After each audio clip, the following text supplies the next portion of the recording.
Welcome to another relationship chart breakdown, guys. This time we are examining a relationship where the couple came together for their communication. They are learning how to better merge with another being in an egoless setup, so to speak. Okay, how do we know that? Because we look at the North Node first in a composite chart. This is a composite chart, guys. Much like the last one we did, we're going to name this M and him. So I don't mention anybody's names because these people were so kind as to let us use their charts and have permission to put their whole like soul blueprint out there. So once again, let's get to what a composite chart is. A composite chart is the blending of two energies and how they create a new purpose, a new part of the puzzle besides what is in their natal chart. Okay, so the North Node is the place we want to start, that being in Pisces. Understand that anything that is ever in the sign of Pisces is all about giving of oneself for a bigger cause. So this case, this couple particularly might be one of those couples that have to give up things of the third house in order to achieve their mission of merging together. What are the things that belong in the third house? That siblings might present a problem, neighbors, staying in the area where one of them grew up, anything being around their local area would be hurdleist. I don't know if that's a word, but it would be the main goal for them to get into that area and still be themselves and just blend, because the South Node, which of course we can't ever see here, they don't have that listed, but the South Node, guys, is always going to be exactly opposite, which will make it up here in Virgo in the 9th house, of the North Node. So what does that mean for them? The South Node is how you tell the past of the relationship. That means that for this couple in their past life, they were travelers and they were very analytical. This relationship was based more on logic and thought, organization, maybe working together in somewhere else in the world. Definitely a work relationship in the past that is turning into one that is based on feelings in their day-to-day life this time around. So this is a couple that wasn't necessarily romantically together last time. So the next thing you do when you're assessing this chart is you will look at the sun. Where is the sun?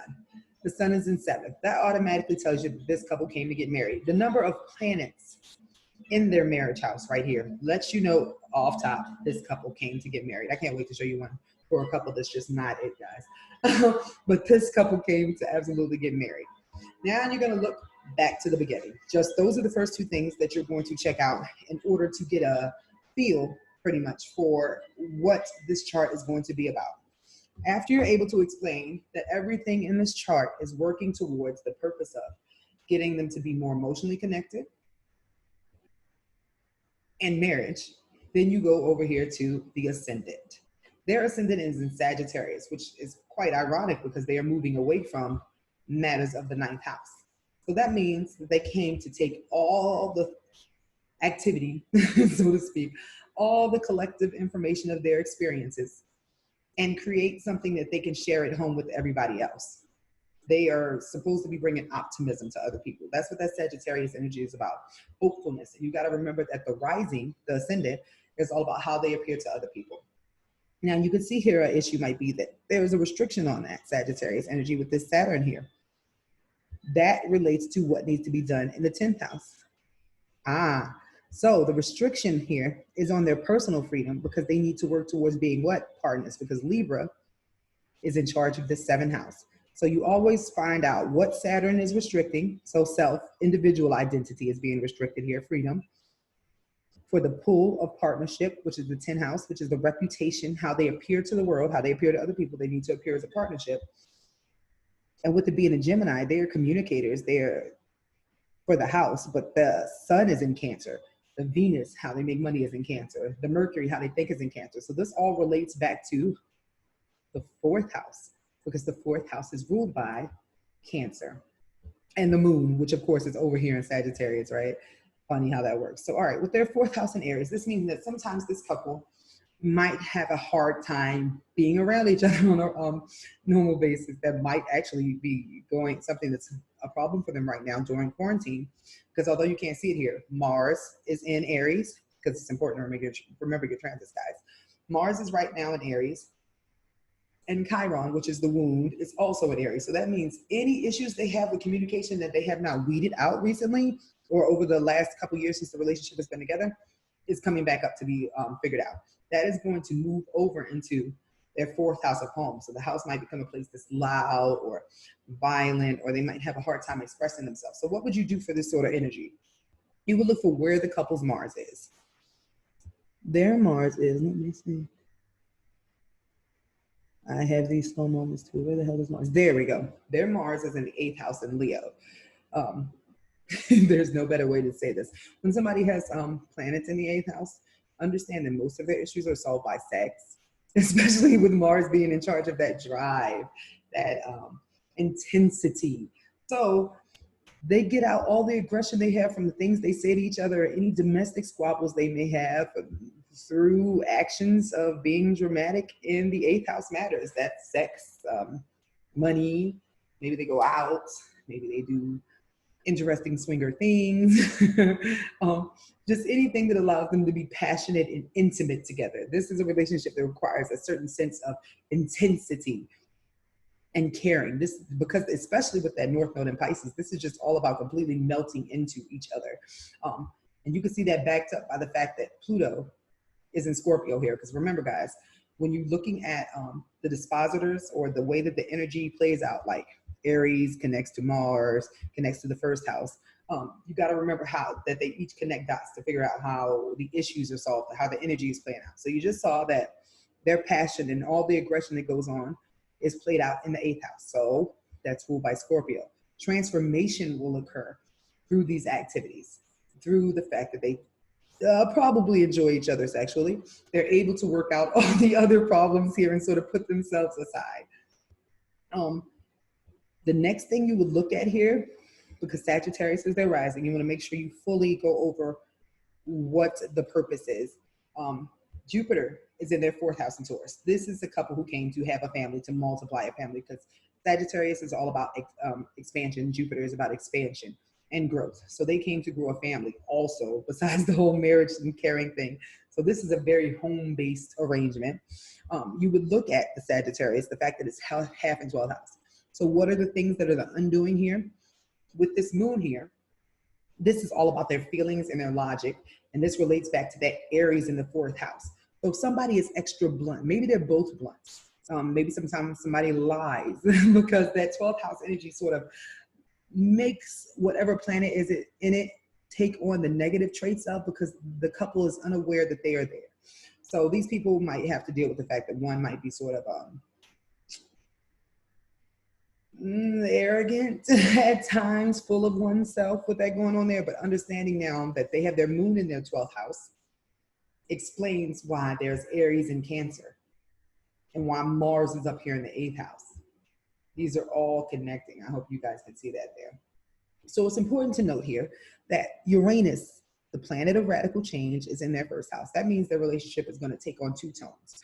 Once they are able to handle all this Sagittarius energy and to turn it around from lying and being blunt to optimism and joy and all that stuff, they will recognize that they came together for family, because Capricorn is all about legacy. And originally with Neptune there, that means there was a cloud over it. And the cloud was the fact that maybe both of them wanted some form of freedom, because Sagittarius is all about freedom and just free spirit, and it's just running around. So this might have been a couple that had a chaser-runner dynamic at some point, which makes sense because of that Virgo in 9th, and the fact that this was, maybe they were like, they didn't have a title or something at first, would be a possibility as well. Just this couple really had a hard time with dealing with the balance between freedom and being in a committed relationship. And that isn't meant to change. As a matter of fact, with transits right now, Saturn is in Capricorn. So they are learning something about being stuck together since that's directly going to affect their 7th house. Don't forget that 1st and 7th axis. Whatever is happening in the 1st house is affecting the 7th house, the same with the 2nd and 8th, the 3rd and the 9th, the 4th and, I got slow for a minute with the 4th, but with 4th and the 10th, 5th and the 11th, and the 6th and the 12th, all work to balance each other out. So let's get to the balancing here, right? That's what most couples want. So to balance this Sag energy in the 1st, they have to communicate on a daily basis about their wants and needs. To balance this Capricorn energy in the 1st, It requires them to be tender and care for each other, cook, clean, sew, help keep the house clean, along with working towards a financial goal for their family. That is how they balance out this partnership and self access. With the second house being in Aquarius and the eighth house being in Leo, they're required to work on their friendship, their individual ways of gaining money. This could even be online, possibly, maybe music, art, film, with these sort of connections here. But in the eighth house, they need somebody has to be in charge of maybe real estate, stock market, just other ways to earn money. This is online. This is very personal. This is through creative means. So this could be something that's explored later with that Mars there, just other ways to amp up maybe each other in order to gain money. That third house, which is balanced by the ninth. So more feelings in their communication instead of this boldness right here, this individual energy, because Aries is all about self. So they need to get away from self with this Pisces energy in their day-to-day life. So that balances with learning things about things outside themselves, furthering their education, maybe taking vacations.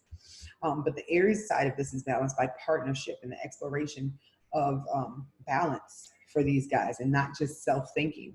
The same thing goes with the Aries that's in the fourth house. This means when it comes down to work, they need to look at being more balanced, how to be a better partner at home and at work, just to keep that energy. Maybe that's the issue. Maybe somebody isn't who they appear to be in front of their partner, and then when they get out in public or at work, it's something else.